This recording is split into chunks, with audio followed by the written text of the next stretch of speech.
Good morning, welcome back to another episode of Ali's Digger Diary. In this episode there will be no filter spinning, no servicing. I'm going to try and stick to that promise because recently I feel like it's all I've done and even I don't think it makes good content, so my viewing figures on YouTube also suggest that. So, quick update of where I'm up to. I have got that DX62 to finish PDIing. That DX85, that's sold, that needs to be PDI'd for the end of the week. There's a DX27 over in that corner. That also is sold and needs to be PDI'd, doesn't have to be for the end of the week. What else is there? That DX10 there, that's sold, pending work doing to it, needs a bit of a tidy up on, well, I've been told that the pins and bushes where the boom foot is, they need to be replaced and the seat needs to be replaced, but I'm going to have a good look over it and just try and tighten everything up. Yeah, and then that 140, I've got the parts in stock to put all the parts back on that I robbed to fix another digger last week. I've also got a new seal to go in that hydraulic pump. Once I put that new seal in the hydraulic pump, I need to go all the way back up the road, refit it to that DX80 and service it, so that's a day's work. Slew motor coming for a 225, that's also to service. Got a 140-5, that's to service. I've got a DL550 beast of a load and shovel, that's to service. So yeah, that's what I can think of off the top of my head. This week I've got, well, today, we'll just stick with today, keep it simple. Today I'm heading out west to a DX80. It has an engine management light on and it isn't running very well, so I'm going to have a look at that. And working with it is a DX27 intermittent starting fault. It sometimes won't turn over off the key. So that's what I'm going to go to just now. Right, we're at this nice little DX27. So yeah, back at the start of the year we fitted a new starter motor. It wasn't a genuine starter motor because the genuine one was unbelievable money.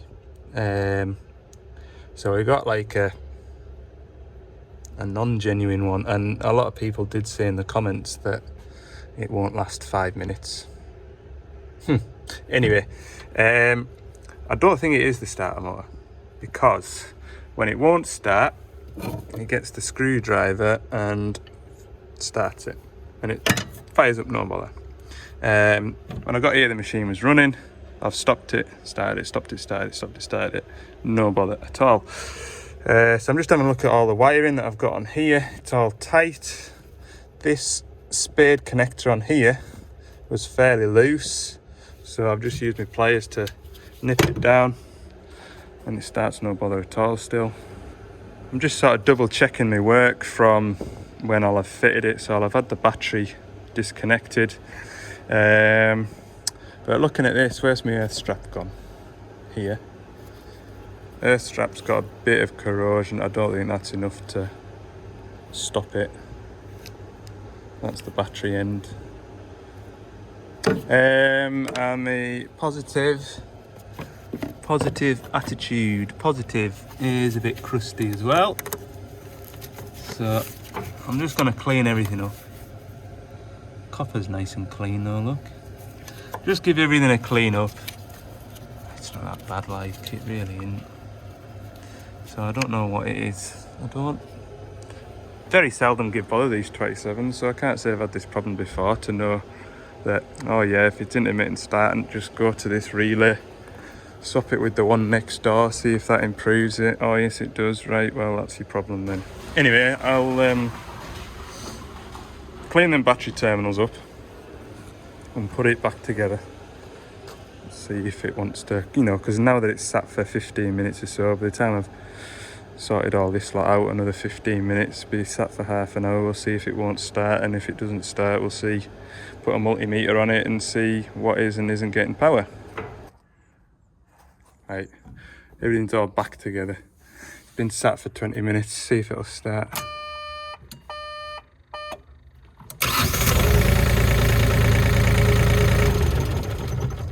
It does. Not it. Right, started misbehaving just as the driver said, oh, sometimes I mess about with this and it goes. Now, a lot of the mini diggers, you can start the machine with the dead man lever down. I was like, oh, that's got nothing to do with it. Oh, it does. This one prohibits you from starting with the dead man lever down. Look, if I do that, it doesn't let you start. I'll lift this up now. It might try, it might not. Hang on. It's gonna do it. Anyway, so I played about with this, lifted it up and down and up and down, and then found that it was bad to start. It was clicking as though the battery was flat. So I put my multimeter onto the exciter wire down there, and it was sort of surging at 1 to 2 volts, and then eventually it did fire and it showed about 6 to 8 volts when it was cranking, but it fired up straight away, so I didn't see a true 12 volts. So I think a guess. It's either that relay or that relay that's the start relay, and it'll be this here that gives it an earth. But I need to look now at my wiring diagram. Okay, I found a schematic. I use my screwdriver to show you. So we've got this red wire here which goes to the starter motor. That is the exciter wire, so that is what shoves that contact in, which makes this starter motor spin around and round.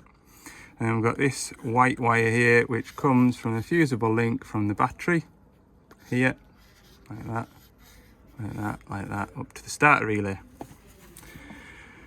What we have here is a black wire with a yellow tracer. That is coming from the start switch on crank, C for crank, down here, through here, and into here. So when we turn the starter switch to crank, we're expecting 12 volts here. And then if everything is okay and the machine allows it to, this start controller here will give this an earth on the BR, which is brown wire. So first of all, this is the start relay, because we've got a white wire, we've got a red wire. That one's red with a white tracer, so it's not that one. So first one we can check is, do we have a 12 volts on the white wire? Yes, we do. So that's okay. Next question is, if we put it into the black wire with the yellow tracer, turn it to crank, we should expect 12 volts. I'm going to turn the ignition switch to crank.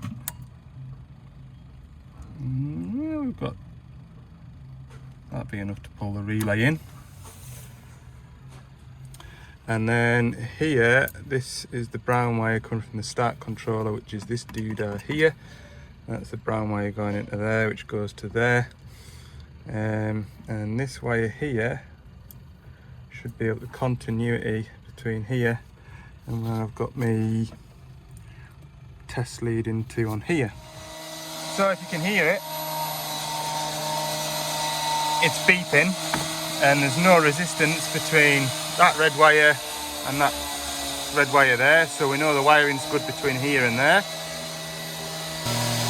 So I plugged the relay back in. I've left it disconnected from the starter motor, and we're looking for 12 volts, which means that that relay is closing that circuit and giving this red wire 12 volts to start. We've got 12 volts, so if I plug that red wire onto the starter motor, it'll start. So I'll put this down, try and start it. Doesn't give us anything.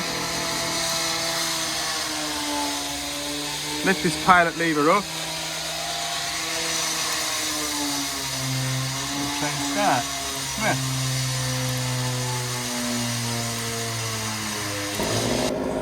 Everything's working perfectly now. No matter what I do, I can't recreate the problem by lifting this up and down. Right, I've come and had a look at this DX80 for a bit of peace. What I'll do is I'll leave that 27 with it all the panels opened up on it so that I can go back and have a look. But yeah, since I've had that plug off that relay and tested the wiring, no matter what I do with the dead man lever or anything, I can't get it to not work. So yeah, I love an intermittent problem. Right, this DX80 has an engine management light when you start it. There it is there, it's flashing. It starts. 1, 2, strange. 1.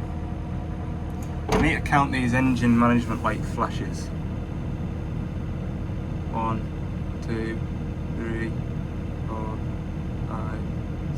5. 5 flashes, 5 engine lights flashing. And what I can also do is plug my laptop in and read the codes. But it's a DX80. What's the chances that the plug down in that bottom corner has got moisture in it? Right, so I've shut the door because he's being blooming noisy. So number of flashes, 5 flashes here. Accelerator sensor failure. Sensor voltage is 4.6 volts or more, or 0.2 volts or less. Without optional backup accelerator sensor, engine runs at 1500 RPM. So we will observe the symptoms. Engine is running now. I've turned the auto idle off. It's running at a high idle and the RPM is very all over the place. If I turn it to full RPM, now it revs up and then it, oh, can you hear that? It's doing all kinds. It'll be this potentiometer in here. I bet you it's that. I've had them before. So these dashes are a breeze to come apart. In the 85s, for whatever reason, they change putting the screws in from the top to putting the screws in from the bottom. So to get the screws out of this assembly here, you have to take these panels off and then get up from underneath. Whereas that now, I've got one here, one behind this plastic cover that looks like that, 2 here, and this should come out. Yes. So what I can do now is back probe this and see the voltages changing or not changing is the idea. So that position there, it should be 4 volts, and all the way around there should be like 1.2. In the middle notch there it should be 2.5 ish. So that's what I'll check next. I think I've already proved a point. That's it disconnected now. Auto idle's engaged. When I touch a lever, revs up to its 1500 RPM. The RPM is stable, and then it revs back down to idle because I've let go of my levers. I'm 95% confident it's that.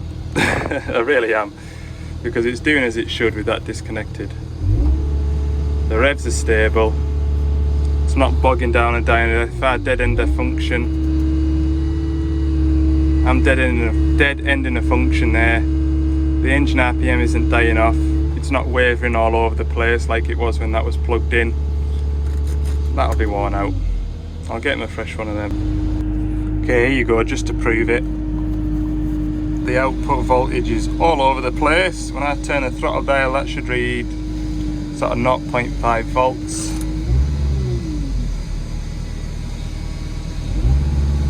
It does now. No, it doesn't. Oh, wait, yeah. No. 100% that. If he needs to, he can work away. We could get one on an urgent order. He could fit it himself. I could come and fit it. I don't really mind. I'll speak to him after, but I'm just going to leave this unplugged because he's got some stone to lay out in that shed over by where I was with that 27 at the very beginning. So at least he can potter away with it. It's not going to hurt the machine to have this unplugged. And the auto idle still works. I'll just try and get this. Yeah, I was very close when I got here to just pulling that cover off and diving into that plug down there. But got to treat each job individually. It might be a common problem, but sometimes it can be other things. I haven't changed one of them for ages. They used to be quite a regular occurrence. I'm sure the new one will come slightly updated as well, because that's the same throttle dial as what you used to get in the Solars.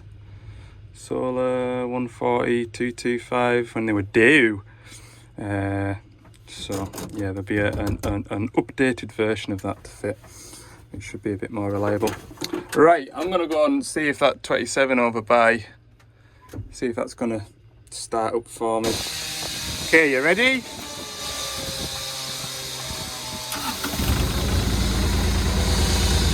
No bother. I think I've disturbed something in here. Right, I've tightened the pins up on the holders. I've also swapped the two relays over. Plug in here is fine. I've tightened up the exciter wire spade connector. Everything starts perfect. Check the plug for this here, that works fine. Can't get it to do it now. Okay, now that I've got all the floor mat in and everything built back up, it won't start now, will it? Let's have a go. No bother. I'm gonna have some lunch. It's 10 to 1. I'm gonna go and... oh, I've got a missed call. Yeah, back to the yard now, PDI some diggers. Now I've got a bit of free time. Okay, it's mid-afternoon, I'm back at the yard. I'm going to PDI that and get ahead of the game. I earmarked that to do tomorrow, so we'll get a couple of hours on it, get it started. I don't think I'll finish it. And then tomorrow, if I get that finished today, that'll be good. I don't think I will. I've got the 62 to finish as well. Maybe if I do PDIing tomorrow, then I can get that pump fitted on Bank Holiday Monday. That would be good. So let's have a look. We've got a delivery of stuff. We've got the hitch and buckets for the 27 around the corner. We've got a couple of buckets for this 85. Yeah. Got a bit of oil on here. And we've got a bit of oil on here. Got a bit of oil down here. We've got a bit of oil on the windscreen.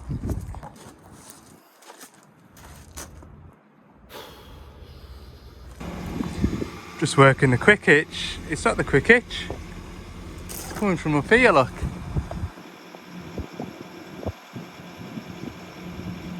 Somewhere on there. See it dripping anyway. Something on here. That fit in there loose? I don't know. It's definitely coming out of there anyway. Yeah, the O-ring's okay. So we'll put it all back together, dry it all up, and see what leaks afterwards. Do that like that. Yeah, that's the best idea, Al. Good idea, Al. I'll do that. I've worked the bucket in and out for a minute or two. Let's go and have a look. Still got leakage. There. I reckon we've got a bad fitting, because there was nothing wrong with that O-ring. It's leaking out of there, look. Oh, good. Have I got out like that on the van? No is the answer. I've got a directional 45, but it's ORFS. I've got a directional one there that would screw into the block, but it wouldn't fit my pipe. Right, gonna have a ratch in the stores, I think, because I don't think there's anything in here. These are more like quick release couplings in here. A lot of it's ORFS from the bigger machines, you see, and then the old 85s were JIC. Right, I thought I wander halfway across the yard to go and be disappointed in the stores. Just put a new O-ring on it, because that one is fairly square, and I don't know, I just can't see it. It would have to be cracked around here. And I can't see anywhere on here where it'd be cracked, so I don't know. What do I know? Let's go and fit it. Ha! There you go. O-ring fixed it. And there was me, nearly off to go and get a new fitting.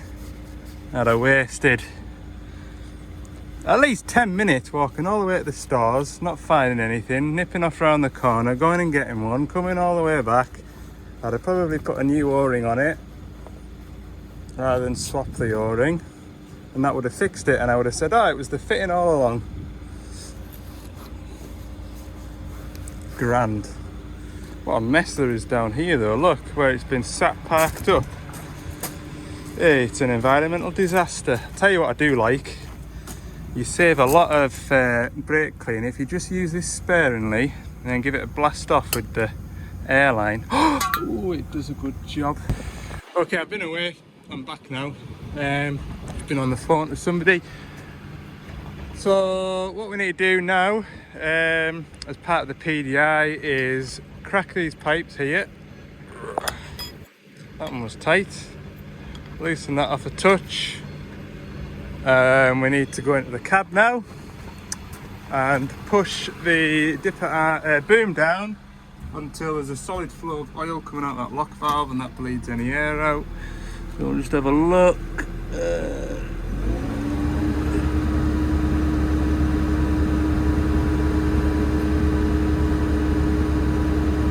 Good. We'll do the same for the dipper arm. Not really bothered about catching oil because the whole machine has got a good coating of it, so it wants a really good wash. Right, we'll draw the dipper arm in. That bleeds all the air out the lock valve and should allow for smooth operation, because the oil that's in that pipe there just goes backwards and forwards and opens a valve in here which unlocks the ram. So if there's air in there, it acts like a cushion. So if you were doing some grading, you'd have nothing, then all of a sudden that air would compress enough to open the valve and it'd sort of be a bit jerky. So that is an important part of PDI in the machine. Because from new, obviously all the pipes are brand new, inevitably you're going to get a bit of air here and there. So right, I'll put the plates back on now. So I'm just done with greasing the machine. I've done all the grease points. Now what I need to do is lift the boom up.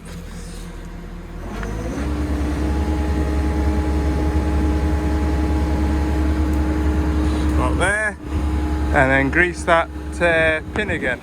Okay, finally with the greasing, I've curled the boom all the way in and greased it at that point, so it's been greased, fully stretched out and fully curled in. Boom's been greased all the way on the floor and all the way as high as it goes. That gets greased to both sides of the pins and gives it a good start in life. If you ever get a new machine, I would recommend you doing that for the first sort of 200 or 300 hours, just a couple of shots every other day, and it'll just get all the grease worked in there, because when it's new, it's put together, it'll probably just get greased in one position and you'll probably have a drier spot. So that's what I do, that's what I was told to do when I was younger. So yeah, right, what I'm going to do next, what will we do? Hitch is already on it, there's a green beacon to do, there's no point starting that today. Do a level check.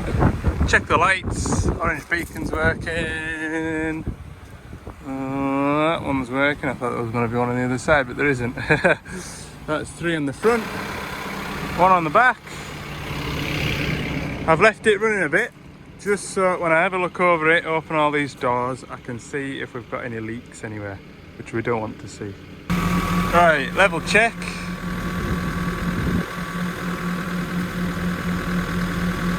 Hey, definitely something there. Yeah, we've got something there as well. Right, engine oil. It's about 2/3 of the way up, so we'll top that up in the morning. It's after 5 o'clock now, by the way. It's like 20 to 6. As expected, hydraulic oil needs topping up. Just let the air out of the tank just to equalise it. Sometimes it does come on, but I think we've lost quite a bit of oil. Let's have a look now. Yeah, we need hydraulic oil in it. So there's 2 jobs for the morning. Morning, it's Wednesday. I'm in the chopper shed. There's no room in the workshop and it's pouring with rain. So I've just tucked my cell in here. Right, let's get a green beacon fired onto this 85. Top the hydraulic oil level up, and what else did we need to do? Do the engine oil, top that up, set all the dash up. It's going to need a proper good wash, isn't it? Because it's covered in oil. And then I can, I'll probably jump onto the 27 then after that, because that one's needed before the 62 that I started at the start of the week. So to avoid damaging the paintwork, I've got some cardboard up here which I'm going to stand on. So the first job is to remove that beacon pole. We're going to mount one in a similar place off this M8 bolt here.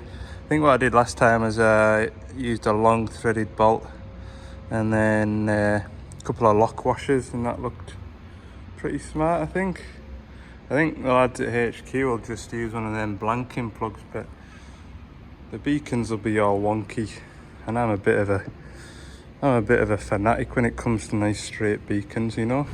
So I'm going to bring a twin core wire up out the cab through that grommet there. I'm going to mount the beacon pole on there. Just need to do it now. Strip all the cab out next. Okay, cardboard in the cab floor, then I keep that fairly clean. So it looks like what I'll do is, I can't remember the last time I fitted one of these. I think there's quite a lot to come out of here. Good fun. I think I'll take the radio out. I think I'll take this up. Pretty sure I took a 12-volt feed off that because it'll be fused as well. Poke it out from down here somewhere, like in that DX82. Come across to here. Right, I see. So I need to put the clicker on this side, and that'll be, yeah, that'll be fun. No, that'll be so when this comes up, see, the recoil bit isn't in the road. That won't be a problem. I'd love to take all this plastic off just now so I can see a bit better, but it's handy to have on, keeps everything clean while I'm working on it. Can we get up under here? Possibly. I'll start with the radio. Just want to give a big shout out to whoever fitted the radio. Nailed that over. That was a nightmare to get out. 2 of them. They're not going back in. However, Brittle Expert screwdrivers. These are the set of screwdrivers that I bought off Amazon the other night. What were they? About 35, 40 quid? And that did the job grand. I had to put the snap-on one back. Anyway, radio is out. I have to go and get my torch now. Let's see where I'm going to run a wire. Oh, this is going remarkably well. There's my welding wire there. And here it is here. That has saved me a lot of time and effort. I'm pleased I made that 2.5 minute trip to the welding bay. Okay, I need to sellotape some, no, I'll poke the wire through that way first. Bring a load through, sellotape it to that. Pull it through down to there. And then I just need to reuse this welding wire to poke it down that way. Out through the bottom, along the bottom of the seat, over to this side. Right, there's my wire coming into the cab. It's coming down here, piggybacked onto the back of there. It's coming out down the bottom of, where has it gone? Down the bottom of here. So I'm going to knit to the container. I've probably got too much wire here, but it's better to have too much than not enough. Yeah, I'm going to nip to the container, get some conduit, and that will be the worst of it done, I think. Hooray, I've finished the inside bit. Cab's still in pieces upstairs. That's the wire running down here and through there. So, a little tip, might be common sense to folk, but you're putting a wire into something like the seat, make sure you pull the seat all the way forward when you get your length of wire. Because although somebody might not be quite this short, chances are someone like me is going to want behind the seat at some point to check out some wiring or do something, and I'll not know any better. I'll pull the seat forward and rive the wires out the plug. Whew. Right, glad that's done. I'm getting hungry as well. I always know when it's hungry. Hungry o'clock means lunchtime. Right, seatbelt's clicked in. Hello. Oh, look. Not a bad job, that, is it?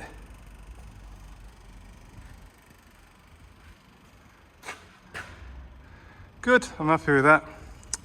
Okay. Still got engine oil to top up. Still got the machine to valet, wash. Need to put that radio back in as well. Set up the dash. Just half an hour's worth of work to do, and then about half an hour, 40 minutes of washing it. Okay, so I have the hydraulic oil level topped up. That took about 10 to 12 litres, somewhere like that. Engine oil's topped up. That took 2 litres. Bang on the mark. So, what I need to do now is give it a right good wash, because it is filthy, look. Yeah, everything, especially that boom. I've got some truck wash, and I also got some, where did I put it? Fast wax, just to kind of buff it up a bit, because it's a bit manky like. Just been cleaning up a bit of overspray as well that was on the track frame down here. Just, you know, the little things, innit? Right, I was all suited and booted to go and wash my digger. I got it parked up there. I give it a rinse off and put some truck wash on it, and now I'm in the way. So there's a tractor that has to be washed. Anyway, it's gonna be half an hour, so I'll go and make a start on this DX27. I need to get it ratched out of here. So I'll go and put it inside. That way, if it rains later, probably won't now, I can work in the dry. Right, what would you do in this situation? Whichever I do, there's 2 machines to move. There's either that micro digger and the big 14 to move, or there's 2 micro diggers to move. I think I'll do the micro digger option. Right, I've come all the way back to the van. I've taken my boiler suit off. I've got to go and jump in the van, and I've left the keys for the van in the DX27.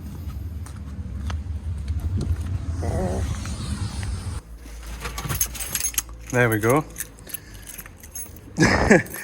Can't win, can I? If I have a separate bunch of keys for machines, I end up leaving them in machines. If I put the machine keys on my van key, I ended up leaving the keys in the machine and not being able to move my van. I've been stuck in one place for too long today. I'm a bit annoyed that I was kicked off the wash, so I can't wash my digger. I'm annoyed that I walked backwards and forwards to the van without my keys. I'm getting all the stuff out of the stores while I'm stood next to it. To build up my green beacon. I've got my service on the van for tomorrow. I'll be glad to go out and do that. I've got to get the quick hitch pipes for the 27. None of the quick hitch pipes that we have in stock have got spiral guard on. There's no point fitting the quick hitch pipes without spiral guard because it's a pain in the backside to do with the pipes fitted to the machine. We haven't got any spiral wrap left in stock. Rickaby's haven't got any in stock.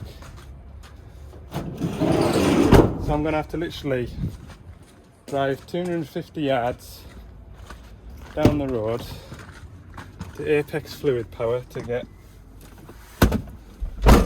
some more spiral wrap.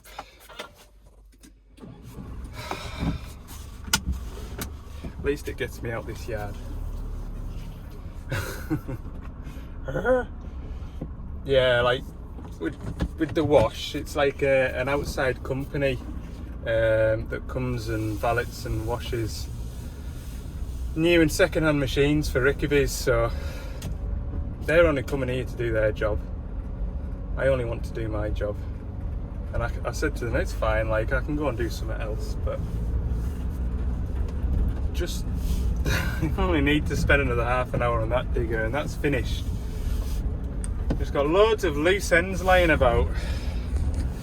There we go, 5 meters of spiral wrap for quarter hose and a couple of 1/2 inch adapters, because when I go to put flat face couplings on the hammer lines for the customer, what's the chances that we'll be out of 1/2 inch adapters? So I preempted my misery of having to come all the way back here. Okay, I've been working the lean-to now. God. Right, anyway, I've spent what feels like an eternity wrapping them up.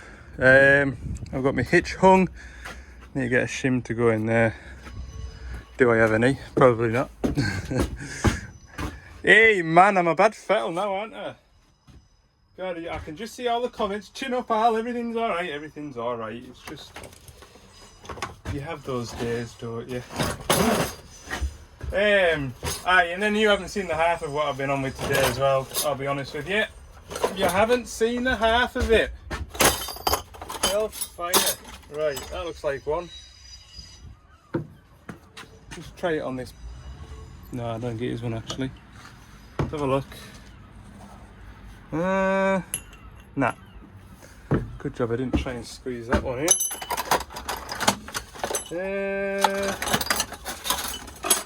Honestly, there's so much. That was probably the bag that had them in.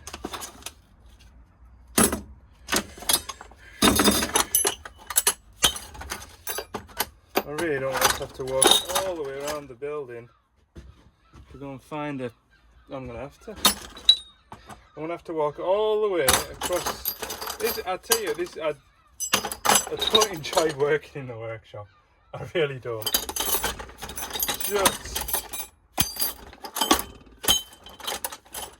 nothing in there that's of any use to me whatsoever. Right. It just takes so long in this place to do anything. I could go off on a big blooming rant, but I'll end up upsetting somebody and then probably won't have anywhere to work out of. Right, quick hitch is on and shimmed up. The hitch hoses are on. We'll just check that it's working now. Apparently leave it down first. I'll flick that switch, press that button there.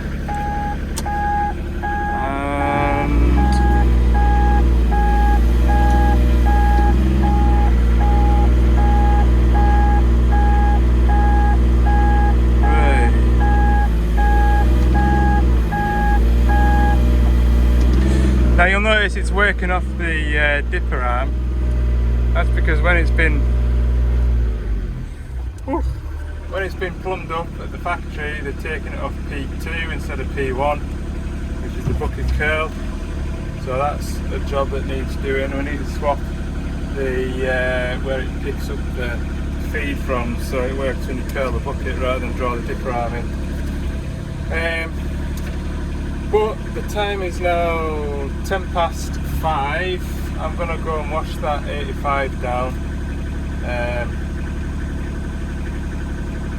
Then that's done and out the way.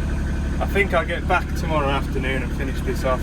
Hopefully get that 6 tonner done as well, and that leaves me free for Monday to go and refit that hydraulic pump. That is what I'm trying to get done.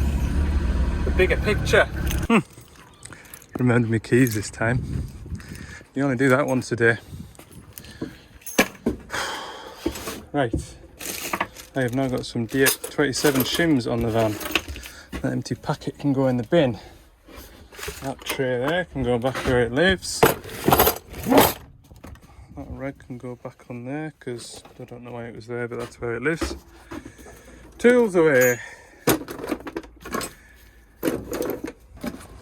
There we go, that is looking much better. I'm happy with that. It is gleaming. The lance, you turn the soap on and the soap comes through the lance, but when you turn the soap back off, you still get little bits and pieces, so I'm sure a good shower of rain will rinse the rest of the soap off. But yeah, I'll go over it with a rag tomorrow. A bit of that polish. I'm happy with that.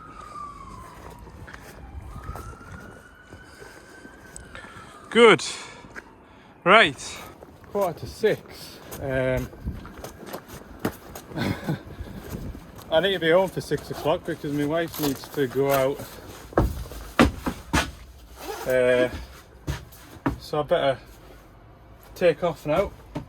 Thanks for watching. I feel like I've been a bit of a miserable bugger on here today, but it's just, you don't know, like I say, you don't know that half of it. You really don't. So I'm sorry about that. I'll make a conscious effort tomorrow. Anyway, thanks for watching. See you in the next one.